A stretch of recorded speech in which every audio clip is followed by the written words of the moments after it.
Itangiriro igice cya mbere umurongo wa mbere. Umutwe w'amagambo uravuga ngo Imana irema isi n'ijuru n'ibirimo byose. Mbere na mbere Imana yaremye ijuru n'isi.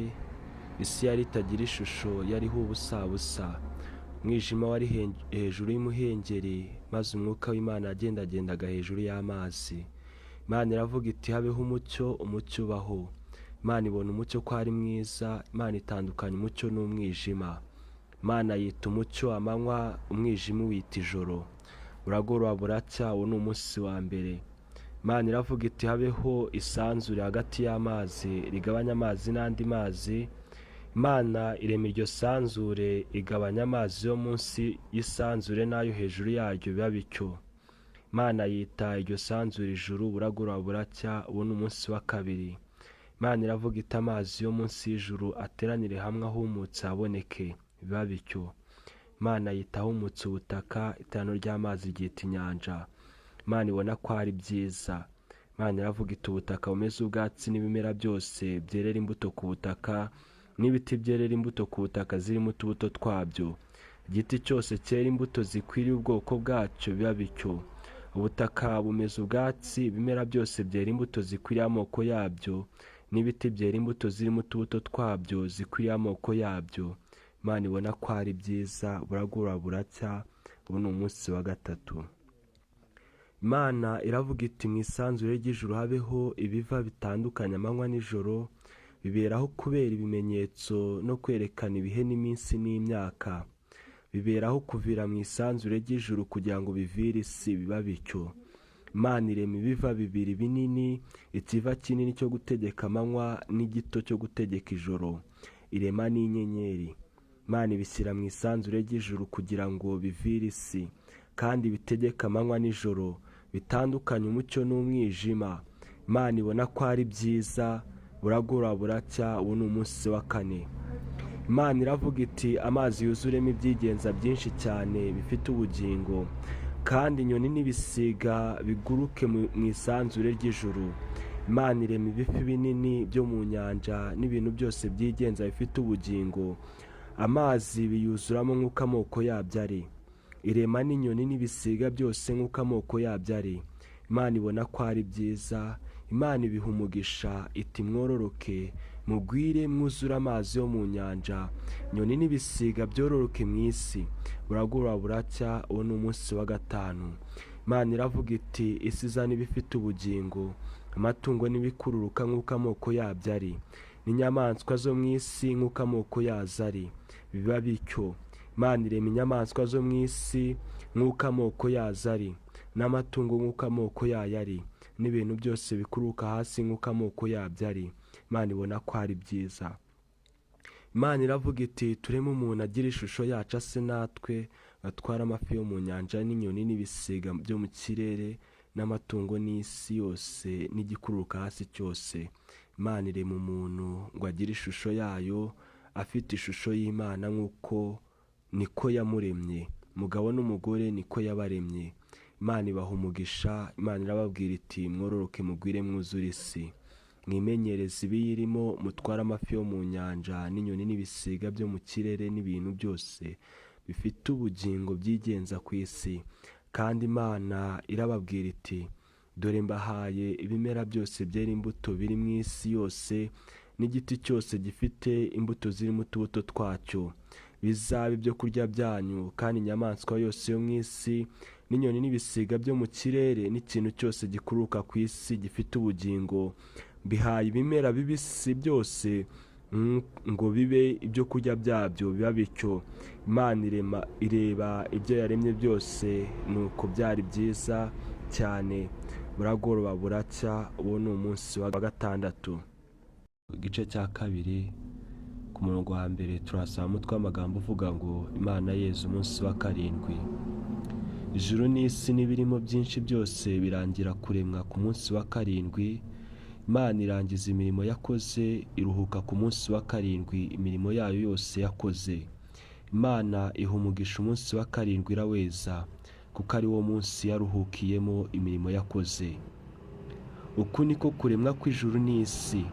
Ubwo ibyaremwaga ku munsi w'iteka Imana yaremeyemo isi n'ijuru, kandi akatsi kose ko mu gasozi kari kataraba ku isi, n'ikimera cyose cyo mu gasozi cyari kitarararuka, kuko Uwiteka Imana yari itaravuba imvura ku isi, kandi nta muntu wariho guhinga ubutaka. Ariko igihu cyavaga mu isi kigatosa ubutaka bwose. Uwiteka Imana irema umuntu mu mukungugu wo hasi, imuhumekera mu mazuru umwuka w'ubugingo, umuntu ahinduka ubugingo buzima. Uwiteka Imana ikeba ingobyi muri Edeni mu ruhande rw'iburasirazuba, ishyiramo umuntu yaremye. Uwiteka Imana imezamo igiti cyose cy'igikundiro cyera imbuto ziribwa, imeza n'igiti cy'ubugingo hagati muri iyo ngobyi, imezamo n'igiti cy'ubwenge bumenyesha icyiza n'ikibi. Umugezi uturuka muri Edeni unetesha iyo ngobyi, uwo mugezi uvamo wigabanyamo ine. Umwe witwa Pishoni, ari wo ugose igihugu cyose cy'i Havila kirimo izahabu, kandi izahabu yo muri icyo gihugu ni nziza. Iyo niho hari ubushishi buva ku giti bwitwa Budora, n'amabuye yitwa Shohamu. Undi witwa Gihoni, ari wo ugose igihugu cyose cy'ikusi. Undi witwa Hidekeru, niwe uca imbere y'igihugu cyitwa Ashuri. Uwa kane witwa Ufurate. Uwiteka Imana ijyana wa muntu, mushyira muri iyo ngobyi yo muri Edeni ngo ahingire ibirimo, ayirinde. Uwiteka Imana iramutegeka iti, ku giti cyose cyo muri iyo ngobyi ujye urya imbuto zacyo uko ushaka, ariko igiti cy'ubwenge umenyesha icyiza n'ikibi ntuzakiryeho, kuko umunsi wakiriho no gupfa uzapfa. Imana irema Eva. Kandi Uwiteka Imana iravuga iti, si byiza ko uyu muntu aba wenyine, reka muremere umufasha umukwiriye. Uwiteka Imana irema mu butaka amatungo yose n'inyamaswa zo mu ishyamba zose, n'inyoni n'ibisiga byo mu kirere byose, ibizanira uwo muntu ngo imenye uko abyita. Kandi uko uwo muntu yise ikintu cyose gifite ubugingo aba ari ryo riba izina ryacyo. Uwo muntu yita amatungo yose n'inyoni n'ibisiga byo mu kirere n'inyamaswa zo mu ishyamba zose, ariko umufasha umukwiriye yari ataraboneka. Uwiteka Imana isinziriza uwo muntu buticura, arasinzira, imukuramo urubavu rumwe, ihasubiza inyama. Urwo rubavu Uwiteka Imana yakuye muri uwo muntu iruhindura umugore, imushyira uwo muntu. Aravuga ati, uyu ni igufwa ryo mu magufwa yanjye, ni akara ko mu mara yanjye. Azitwa umugore kuko yakuwe mu mugabo. Nicyo gituma umuntu azasiga se na nyina, akabana n'umugore we akaramata, bombi bakaba umubiri umwe. Kandi uwo mugabo n'umugore we bombi bari bambaye ubusa, ntibakorwe n'isoni. Ku gice cya gatatu turahasanga umutwe w'amagambo uvuga ngo inzoka yoshya Eva. Inzoka yarushaga uburiganya inyamaswa zo mu ishyamba zose Uwiteka Imana yaremye. Ibaza uwo mugore iti, ni ukuri kuko Imana yaravuze iti, nimuzarye ku giti cyose cyo muri iyi ngobyi? Uwo mugore arayisubiza ati, imbuto z'ibiti byo muri iyi ngobyi twemererwa kuzirya, keretse imbuto z'igiti kiri hagati y'ingobyi n'iz'Imana yatubwiye iti, nimuzazirye, nimuzazikoreho mutazapfa. Iyo nzoka ibwira umugore iti, gupfa nimuzapfa, kuko Imana izi yuko ku munsi mwaziriyeho amaso yanyu azahweza, mugahindurwa nk'Imana, mukamenya icyiza n'ikibi. Uwo mugore abonye yuko icyo giti gifite ibyo kurya byiza, kandi ko ari icy'igikundiro, kandi ko ari cyo kwifuriza kumenyesha umuntu ubwenge, asoroma ku mbuto zacyo arazirya. Ahaho n'umugabo we wari kumwe nawe arazirya. Amaso yabo bombi arahweza, bamenya yuko bambaye ubusa. Badoda ibibabi by'imitini biremeramo ibicocero. Imana ihana inzoka na Adamu na Eva. Bumva imirindi y'Uwiteka Imana igendagenda muri ya ngobyi mu mafu ya nimunsi.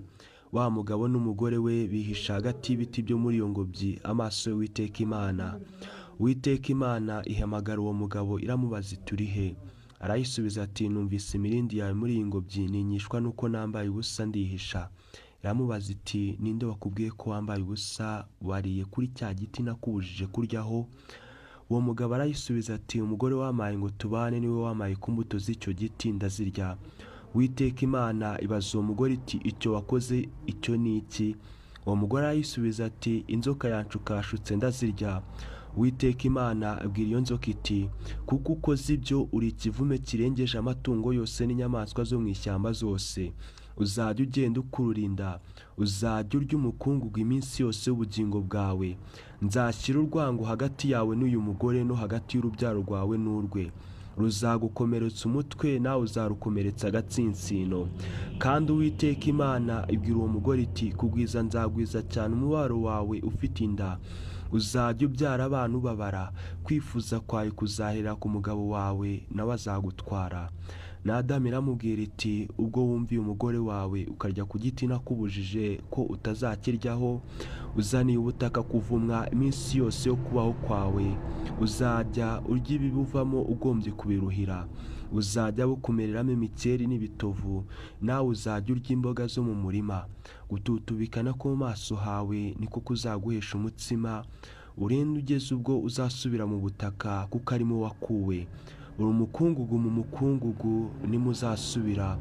Uwo mugabo yita umugore we Eva kuko ari we nyina w'abafite ubugingo bose. Uwiteka Imana iremera Adamu n'umugore we imyambaro y'impu irayibambika.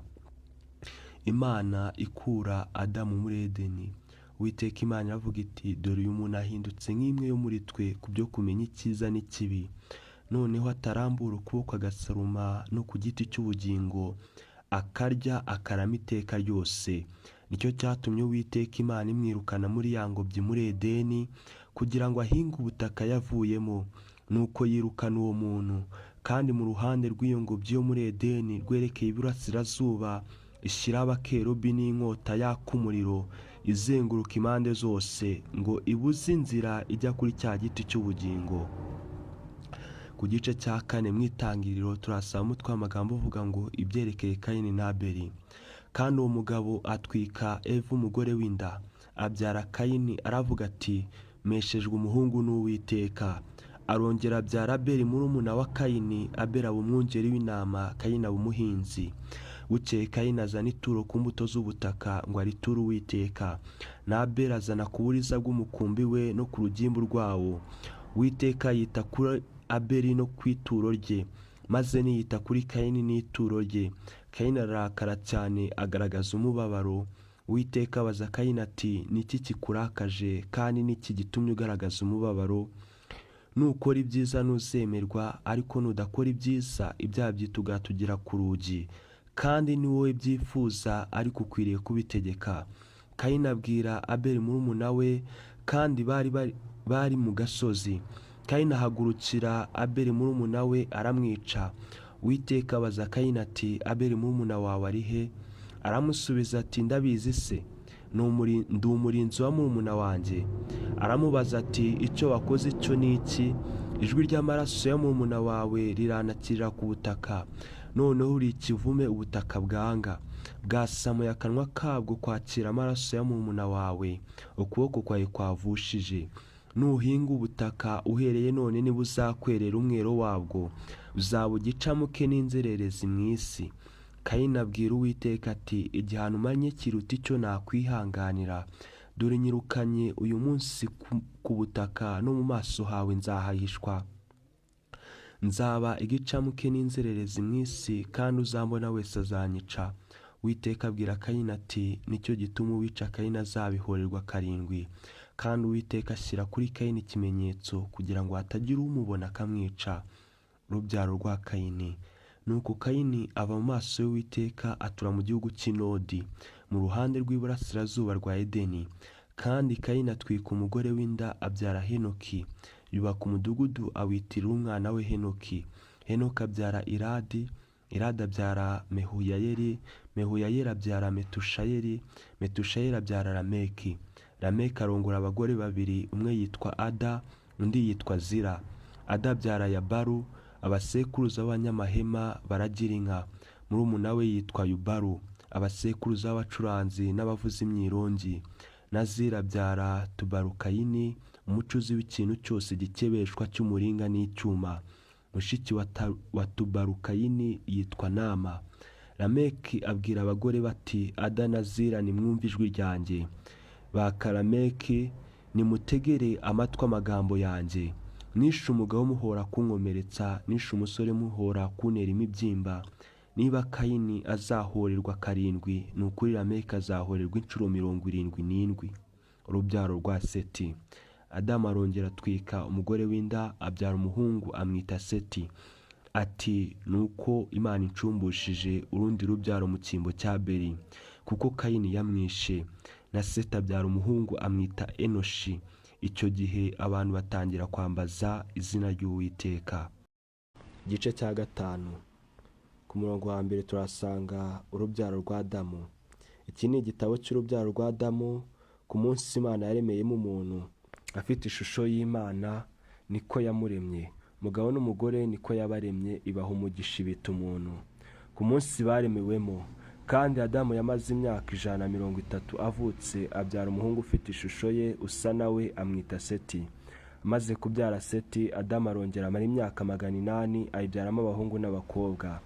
Iminsi yose Adamu yaramye ni imyaka 930 arapfa. Seti yamaze imyaka 105 avutse, abyara Enoshi. Amaze kubyara Enoshi, Seti arongera amara imyaka 807, ayibyaramo abahungu n'abakobwa. Iminsi yose Seti yaramye ni imyaka 912 arapfa. Enoshi yamaze imyaka 90 avutse, abyara Kenani. Maze kubyara Kenani, Enoshi arongera amara imyaka 815, ayibyaramo abahungu n'abakobwa. Iminsi yose Enoshi yaramye ni imyaka 905 arapfa. Kenani yamaze imyaka 70 avutse, abyara Mahalaleli.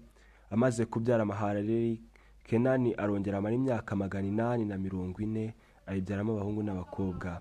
Iminsi yose Kenani yaramye ni imyaka 910 arapfa. Mahalaleli yamaze imyaka 65 avutse, abyara Yeredi. Maze kubyara Yeredi, Mahalaleli arongera amara imyaka 830, ayibyaramo abahungu n'abakobwa. Iminsi yose Mahalaleli yaramye ni imyaka 895 arapfa. Yeredi yamaze imyaka 162 avutse, abyara Henoki. Maze kubyara Henoki, Yeredi arongera amara imyaka 800, ayibyaramo abahungu n'abakobwa. Iminsi yose Yeredi yaramye ni imyaka 962 arapfa. Henoki yamaze imyaka 65 avutse, abyara Metusela. Maze kubyara Metusela, Henoki agendana n'Imana imyaka 300, ayibyaramo abahungu n'abakobwa. Iminsi yose Henoki yaramye ni imyaka 665, kandi Henoki yagendanaga n'Imana ntiyaboneka kuko Imana yamwimuye. Metusela yamaze imyaka 187 avutse, abyara Lameki. Maze kubyara Lameki, Metusela arongera amara imyaka 782, ayibyaramo abahungu n'abakobwa. Iminsi yose Metusela yaramye ni imyaka 969 arapfa. Lameki yamaze imyaka 182 avutse, abyara umuhungu amwita Nowa. Ati uyu azatumara umubabaro w'umurimo wacu n'umuruho w'amaboko yacu uva mu butaka Uwiteka yavumye. Maze kubyara Nowa, Lameki arongera amara imyaka 595, ayibyaramo abahungu n'abakobwa. Iminsi yose Lameki yaramye ni imyaka 777 arapfa. Nowa yamaze imyaka 500 avutse, abyara Shemu na Hamu na Yafeti. Igice cya 6. Abantu bahinduka babi cyane. Abantu batangiye kugwira mu isi, babyara abakobwa. Abana b'Imana bareba abakobwa b'abantu ari beza, barongoramo abo batoranije bose. Uwiteka aravuga ati umwuka wanjye nazahora aruhanya n'abantu iteka ryose, kuko ari abantu b'umubiri. Nuko rero iminsi yabo izaba imyaka 120. Iyo minsi abantu barebare banini bari mu isi, no mu gihe cyo hanyuma abana b'Imana bamaze kurongora abakobwa b'abantu, babyarana nabo abana, aribo za ntwari za kera zari ibirangirire. Kandi Uwiteka abona yuko ingeso z'abantu zari mbi cyane mu isi, kandi ko kwibwira kose imitima yawo itekereza ari kubi gusa iteka ryose. Uwiteka yicuza yuko yaremye abantu mu isi, bimutera agahinda mu mutima. Uwiteka aravuga ati nzarimbura abantu naremye mbatsembe mu isi, uhereye ku muntu n'inyamaswa n'amatungo n'ibikururuka n'inyoni n'ibisiga byo mu kirere, kuko nicujije yuko nabiremye. Ariko Nowa agirira umugisha ku Uwiteka. Uru ni rwo rubyaro rwa Nowa. Nowa yari umukiranutsi, yatunganaga rwose mu gihe cye. Nowa yagendanaga n'Imana, kandi yabyaye abahungu 3, Shemu na Hamu na Yafeti. kandi isi yari yononekaye mu maso y'Imana, yuzuye urugomo. Imana ireba isi ibona yuko yononekaye, kuko abafite umubiri bose bari bononye ingeso zabo mu isi. Imana itegeka Nowa kubaza inkuge. Imana ibwira Nowa iti, iherezo ry'abafite umubiri bose rije mu maso yanjye, kuko isi yuzuye urugomo ku bwabo. Dore nzabarimburana n'isi. Nuko rero wibarize inkuge mu giti cyitwa goferu, ugabanyemo ibyumba, uyihome ubushisha imbere n'inyuma, uyibaze utya.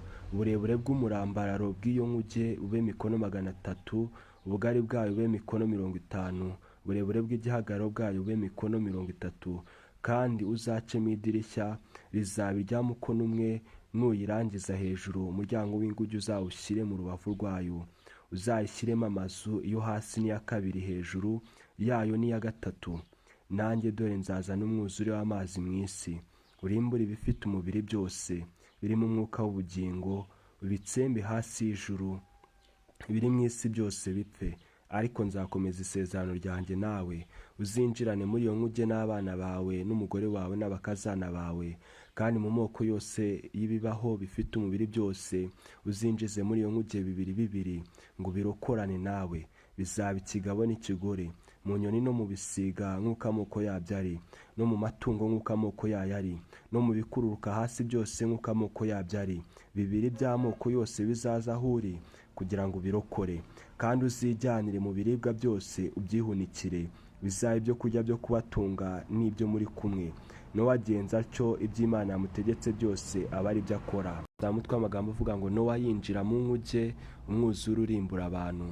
Uwiteka abwira Nowa ati, injirana mu nkuge n'abo mu nzu yawe mwese, kuko ari we nabonye ukiranuka mu maso yanjye muri iki gihe.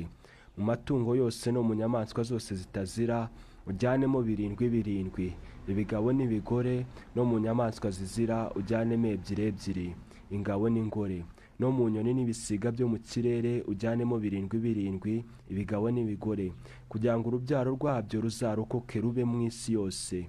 Kuko iminsi 7 nishira nzashyanisha imvura mu isi, iminsi 40 ku manywa na nijoro. Nkarimbura ibifite ubugingo naremye byose, nkabitsemba mu isi. Nowa akora byose uko Uwiteka yabimutegetse. Ubwo umwuzure wabaga ku isi, Nowa yari amaze imyaka 600 avutse. Nowa yinjirana muri iyo nkuge n'abana be n'umugore we n'abakazana be, ngo aticwa n'amazi y'umwuzure. Mu matungo no mu nyamaswa zitazira, no mu zizira, no mu nyoni n'ibisiga, no mu bikururuka hasi byose 2 birinjira bisanga Nowa mu nkuge, ikigabo n'ikigore, uko Imana yamutegetse. Maze iyo minsi 7 ishize, amazi y'umwuzure asandara mu isi. Mu mwaka wa 600 w'ubukuru bwa Nowa, mu kwezi kwa 2 k'umunsi wako wa 17, amasoko y'ikuzimu yose arazibuka, imigomero yo mu ijuru yose iragomororwa. Imvura imara iminsi 40 igwa mu isi, ku manywa na nijoro. Kuri uwo munsi Nowa yinjirana mu nkuge na Shemu na Hamu na Yafeti abana be, n'umugore we n'abakazana be uko ari 3. Binjiranamo n'inyamaswa zose nk'uko amoko yazo ari, n'amatungo yose nk'uko amoko yayo ari, n'ibikururuka hasi byose nk'uko amoko yabyo ari, n'ibisiga byose nk'uko amoko yabyo ari, n'inyoni zose n'ibifite amababa byose birinjira bisanga Nowa mu nkuge, 2 mu bifite umubiri byose birimo umwuka w'ubugingo. Byinjiye byari ikigabo n'ikigore byo mu bifite umubiri byose, uko Imana yamutegetse. Uwiteka amukingiraniramo. Umwuzure umara mu isi iminsi 40, amazi aragwira aterura ya nkuge ishyirwa hejuru y'isi. Amazi arakwira cyane, arushaho kugwira cyane mu isi, ya nkuge ireremba ku mazi, amazi arushaho gukwira cyane mu isi. Imisozi miremire yose yo munsi y'ijuru ryose irarengerwa, amazi agera mu kirere hejuru nka mikono 15.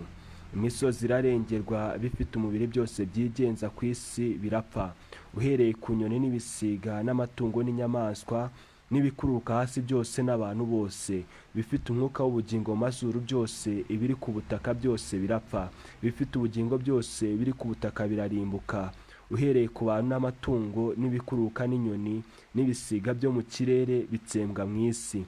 Nowa wenyine arokokana n'ibyo ari kumwe nabyo muri ya nkuge. Amazi amara iminsi 150 agikwiriye cyane mu isi. Itangiriro igice cya 8 ku murongo wa mbere turasanga umutwe w'amagambo uvuga ngo umwuzure urakama n'uwasohoka mu nkuge.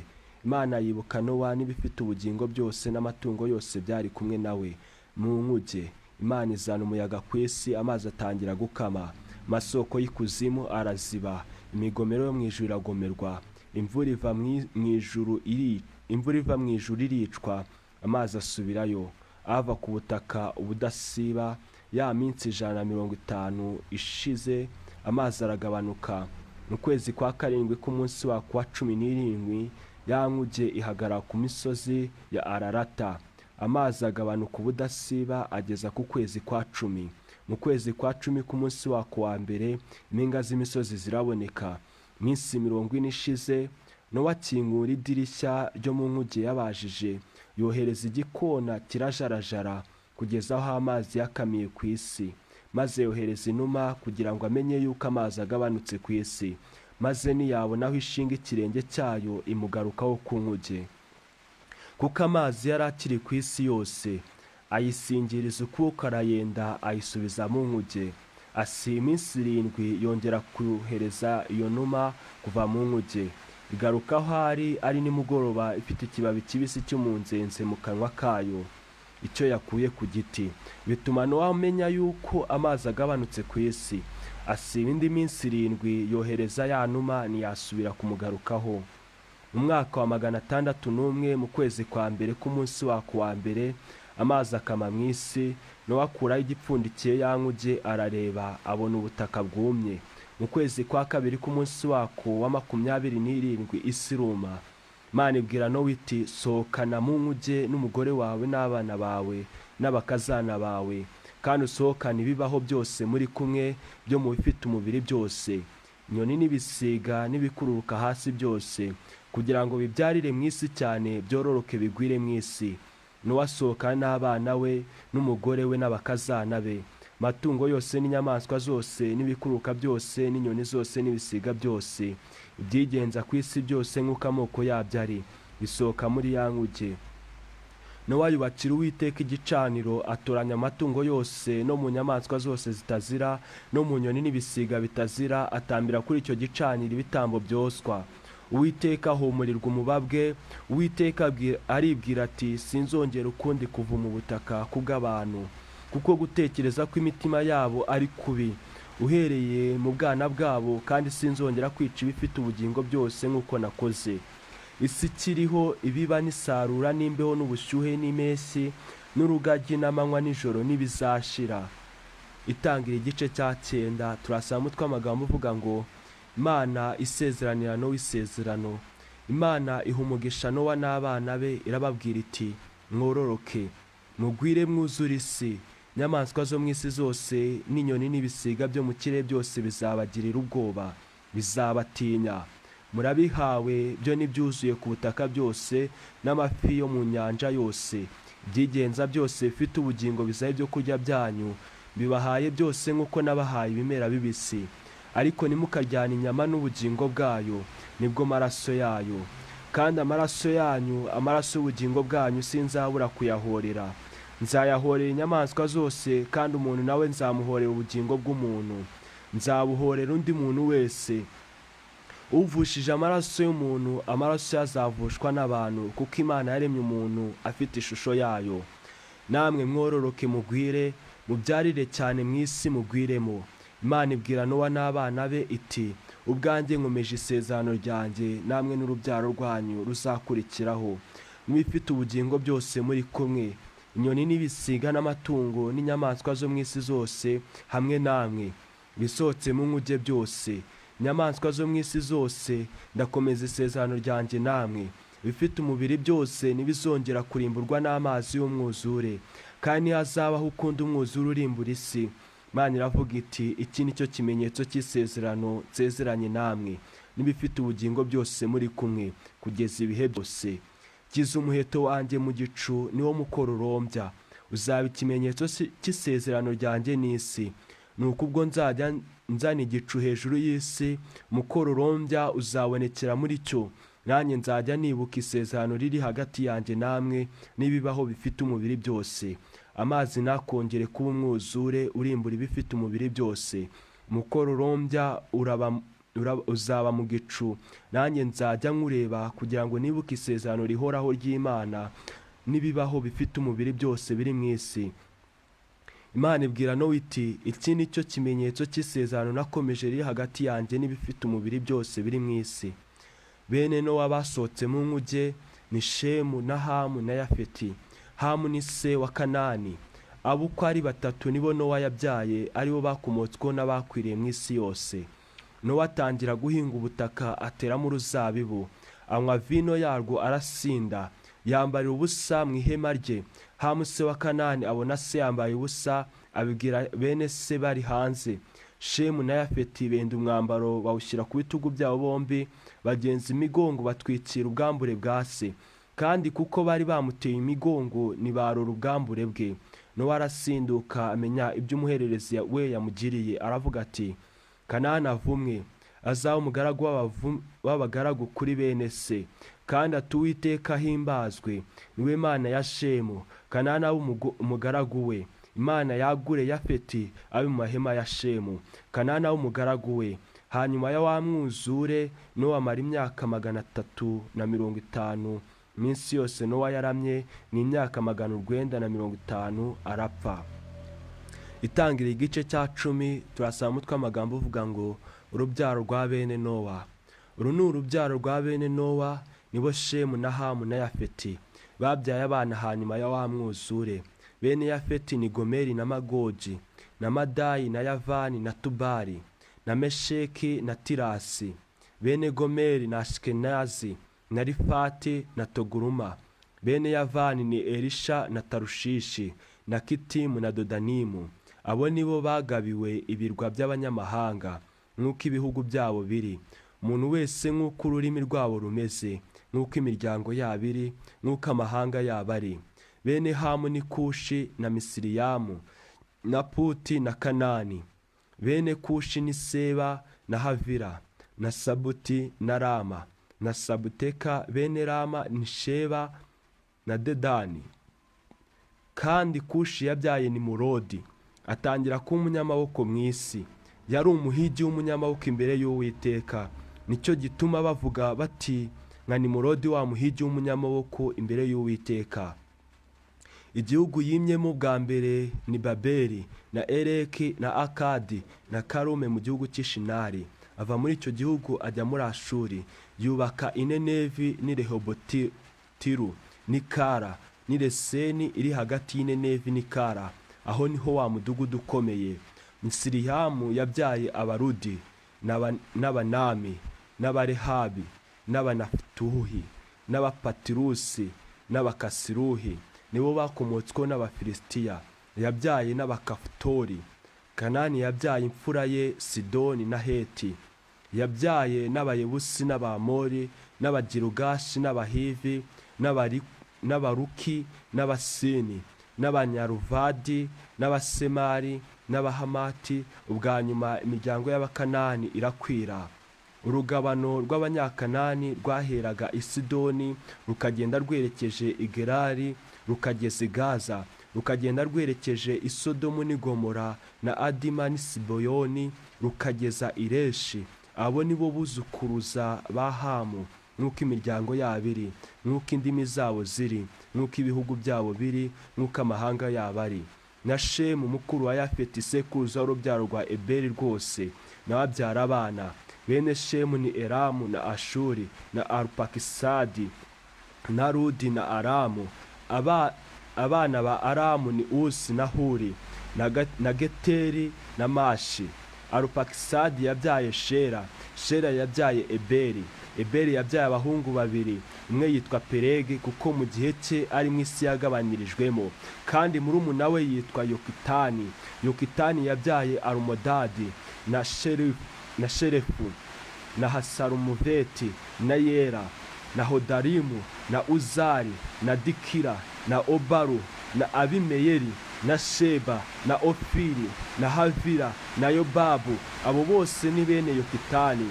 Urugabano rw'igihugu cyabo rwaheraga Imesha, rukagenda rwerekeje i Sefaro, rukageza ku musozi w'uburasirazuba. Abo nibo buzukuruza ba Shemu, nk'uko imiryango yabo iri. nk'uko indimi zabo ziri mu bihugu byabo no mu mahanga yabo. Iyo niyo miryango ya bene Nowa, nk'uko yabyaranye mu mahanga yabo. Muri bo niho amahanga yose yagabanyirijwe mu isi hanyuma ya wa mwuzure. Itangiriro igice cya 11. Hari umutwe w'amagambo uvuga ngo Imana inyuranya indimi z'abantu. Isi yose yari ifite ururimi rumwe n'amagambo amwe. Bagenda berekeye iburasirazuba, babona ikibaya kiri mu gihugu cy'Ishinari, barahatura. Barabwirana bati mureke tubumbe amatafari tuyotse cyane. Kandi bagiraga amatafari mu cyimbo cy'amabuye, bakayafatanisha ibumba mu cyimbo cy'ibyondo. Baravuga bati mureke twibakire umudugudu n'inzu y'amatafari ndende izagere ku ijuru, kugira ngo twibonere izina rimenyekana, twe gutatanira gukwira isi yose. Uwiteka amanurwa no kureba umudugudu n'inzu ndende abana b'abantu bubatse. Uwiteka aravuga ati dore aba n'ubwoko bumwe, n'ururimi rumwe, ibyo nibyo babanje gukora, none nta kizabananira gukora bagishatse. Reka tumanuke tuhahindure ururimi rwabo rubemo nyinshi zinyuranye, be kumvana. Uwiteka abatataniriza gukwira mu isi yose, barorera kubaka wa mudugudu. Icyo cyatumye witwa Babeli, kuko ari yo Uwiteka yahinduye ururimi rwabo mu isi wose, rukavamo nyinshi zinyuranye, kandi ariyo yabakuriyemo akabatataniriza gukwira mu isi yose. Urubyaro rwa Shemu. Uru ni rwo rubyaro rwa Shemu. Shemu yamaze imyaka 100 avutse, abyara Arupakisadi mu mwaka wa 2 wa mwuzure ushize. Maze kubyara Arupakisadi, Shemu arongera amara imyaka 500, ayibyaramo abahungu n'abakobwa. Arupakisadi yamaze imyaka 35 avutse, abyara Shera. Maze kubyara Shera, Arupakisadi arongera amara imyaka 405, ayibyaramo abahungu n'abakobwa. Shera yamaze imyaka 30 avutse, abyara Eberi. Maze kubyara Eberi, Shera arongera amara imyaka 405, ayibyaramo abahungu n'abakobwa. Eberi yamaze imyaka 34 avutse, abyara Peregi. Maze kubyara Peregi, Eberi arongera amara imyaka 430, ayibyaramo abahungu n'abakobwa.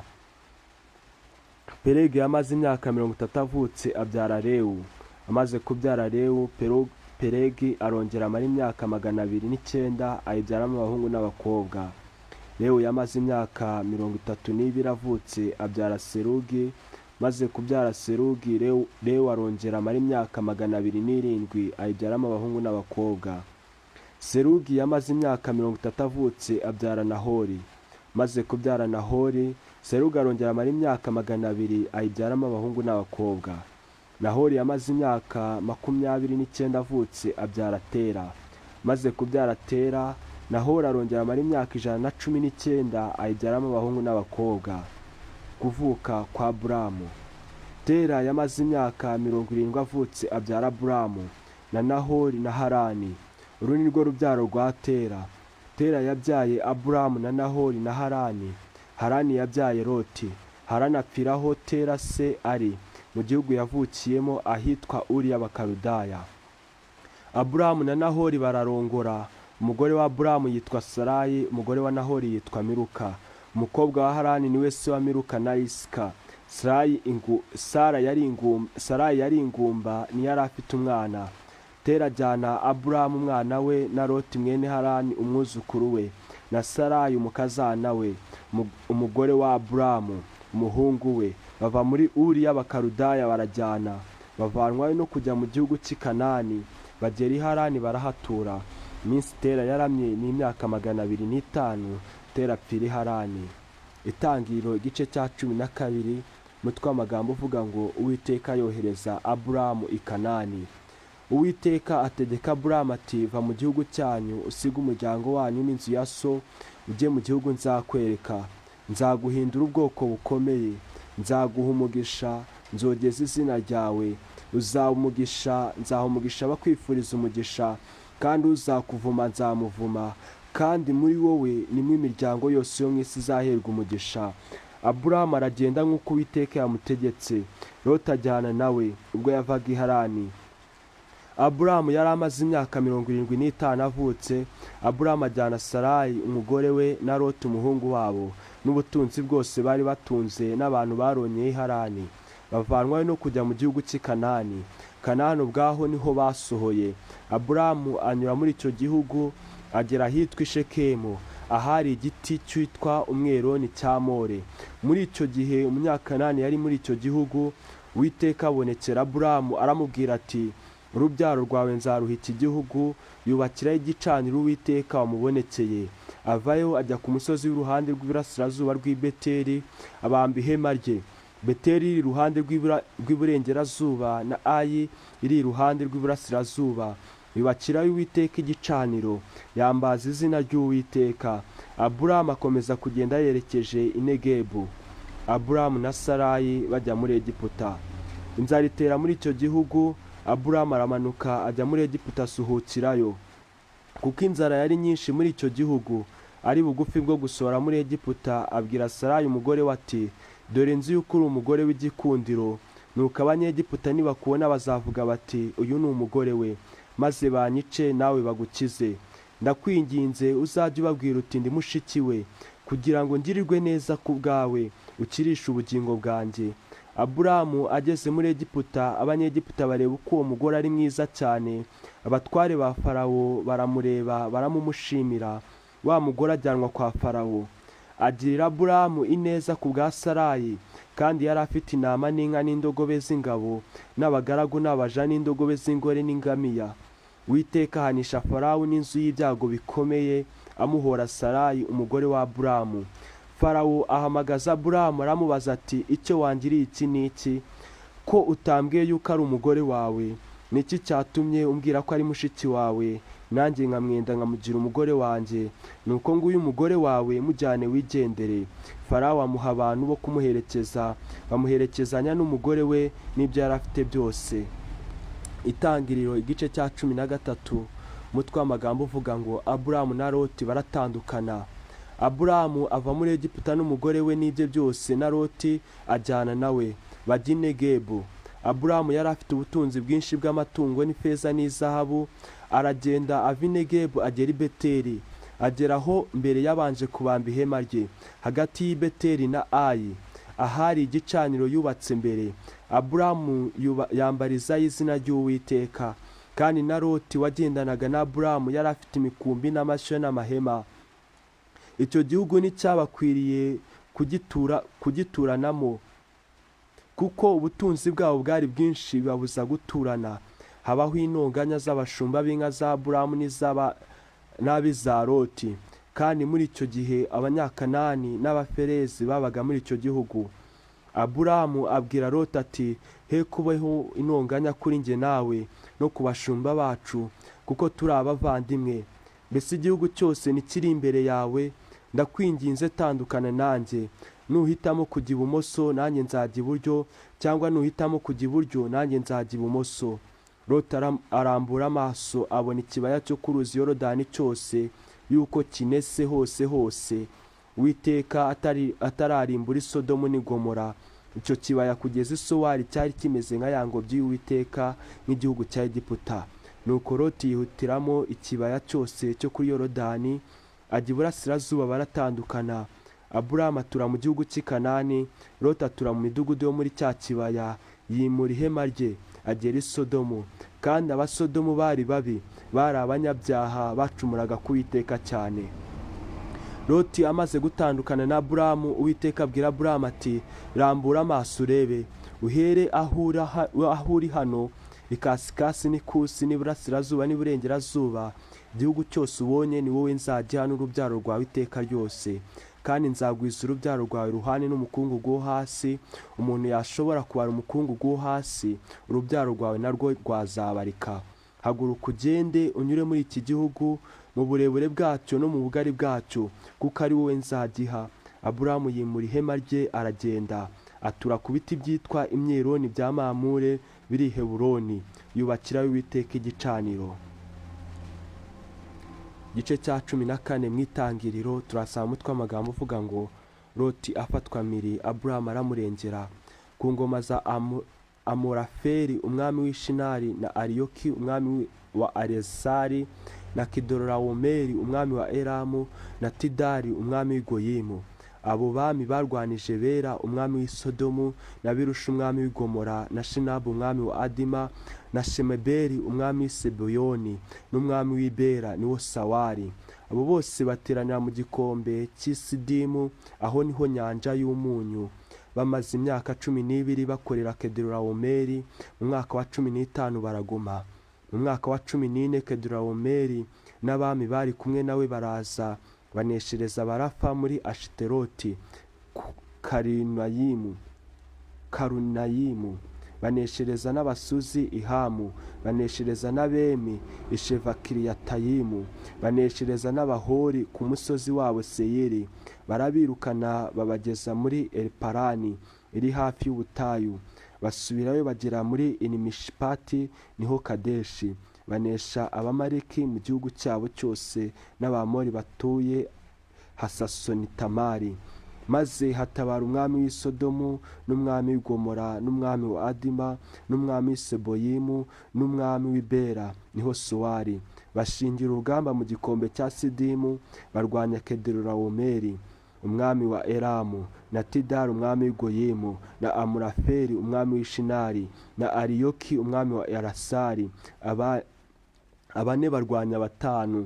Kandi icyo gikombe cy'i Sidimu cyari cyuzuyemo imyobo irimo ibumba. Bami b'i Sodomu n'i Gomora barahunga bagwamo. Abacitse ku icumu bahungira ku misozi. Banyaga ibintu by'i Sodomu n'i Gomora n'ibyo kurya byabo byose baragenda. Na Loti bamufatirayo Miri umuhungu wabo wa Aburamu wari utuye i Sodomu, banyaga ibintu bye barigendera.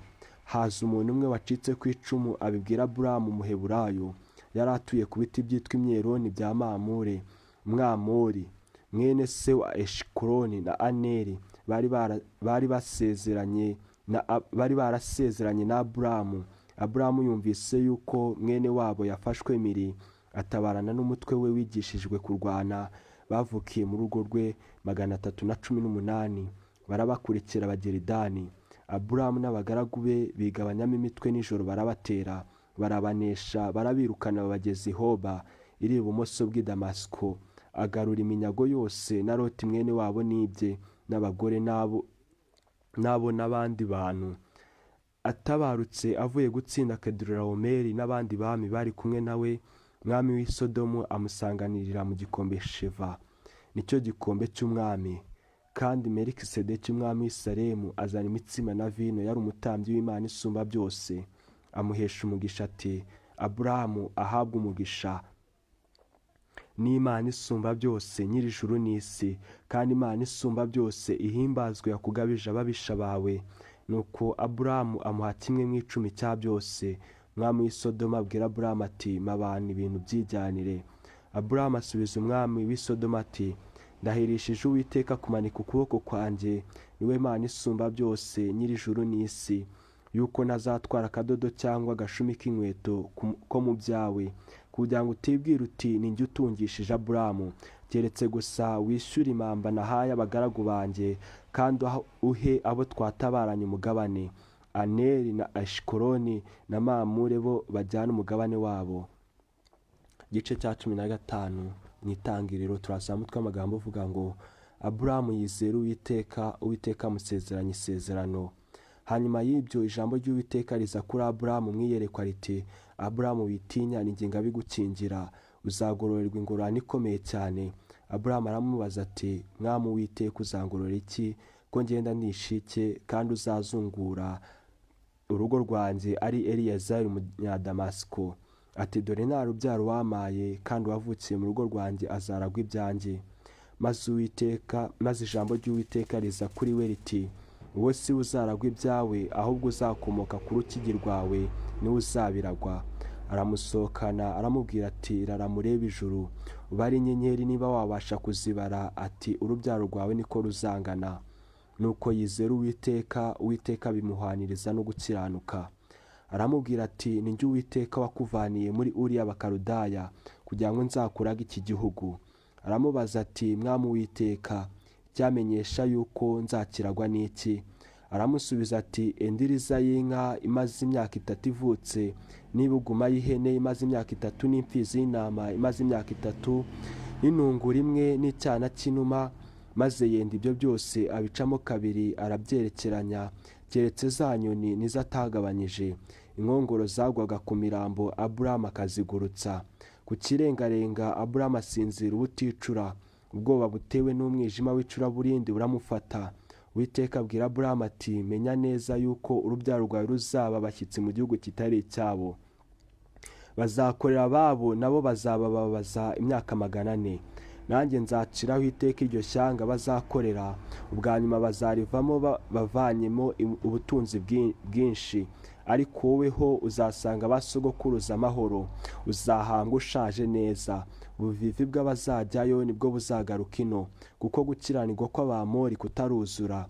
Maze izuba rirenze hatakiwe na ikome ricumba n'urumuri rwaka binyura hagati ya bya bice. Kuri uwo munsi Uwiteka asezeranya Aburamu isezerano ati, urubyaro rwawe nduhaye iki gihugu, uhereye ku ruzi rwa Egiputa ukageza ku ruzi runini ari rwo Ufurate, igihugu cy'Abakeni n'icy'Abakenezi n'icy'Abakademoni n'icy'Abaheti n'icy'Abaferezi n'icy'Abarafa n'icy'Abamoni n'icy'Abamori n'icy'Abanyakanani n'icy'Abagirugashi n'icy'Abayebusi. Itangiriro igice cya 16. Turasaba umutwe w'amagambo uvuga ngo Aburamu acyura Hagari, nawe asuzugura Sarayi, maze Sarayi aramwirukana. Sarayi umugore wa Aburamu ntibari babyaranye, kandi yari afite umuja w'Umunyegiputa witwaga Hagari. Sarayi abwira Aburamu ati, dore Uwiteka yanyimye urubyaro, ndakwinginze gira umuja wanjye inshoreke, ahari nazabonera urubyaro kuri we. Aburamu yumvira Sarayi. Nuko Aburamu amaze imyaka 10 atuye mu gihugu cy'i Kanani. Sarayi umugore we ajyana Hagari Umunyegiputa umuja we, amushyingira Aburamu umugabo we. Ajyamana na Hagari asama inda. Abonye yuko asamye inda bimusuzuguza nyirabuja. Sarayi abwira Aburamu ati, guhemurwa kwanjye kube kuri wowe, ko nashyize umuja wanjye mu gituza cyawe. Maze abonye yuko asamye inda biramunsuzuguza. Uwiteka bari uducira urubanza wowe nanjye. Aburamu asubiza Sarayi ati, dore umuja wawe, mwitegekera umugire uko ushatse kose. Sarayi amugirira nabi, nawe aramuhunga. Marayika w'Uwiteka amubonekera mu butayu ari hafi y'isoko yo mu nzira ijya ishuri. Aramubaza ati, Hagari muja wa Sarayi, uravaho ukajya he? Aramusubiza ati, munze mabuja Sarayi. Marayika w'Uwiteka aramubwira ati, subirayo kwa nyokobuja wemere ibyo akugirira. Marayika w'Uwiteka arongera aramubwira ati, nzagwiza cyane urubyaro rwawe rwe kubarika. Marayika w'Uwiteka arongera aramubwira ati, dore uratwite, uzabyara umuhungu, uzamwita Ishimayeli, kuko Uwiteka yumvise kubabazwa kwawe. Hagati y'abantu azamera nk'imparage, azagira undi muntu wese umubisha we, n'abandi bose bazamugira umubisha wabo. Azatura imbere ya bene se bose, ahimba Uwiteka wavuganye nawe izina ati, uri Imana ireba. Ati, mbese indeba nayiboneye hano na hano? Nicyo cyatumye rya riba ryitwa iriba rya Lahayiroyi, riri hagati Kadeshi n'i Beredi. Aburamu abyarana na Hagari umuhungu. Aburamu yita umuhungu we Hagari yabyaye Ishimayeli. Aburamu yari amaze imyaka 85 avutse ubwo yabyaranaga na Hagari Ishimayeli. Mwakire neza ijambo ry'umunsi. Imana ibahe umugisha.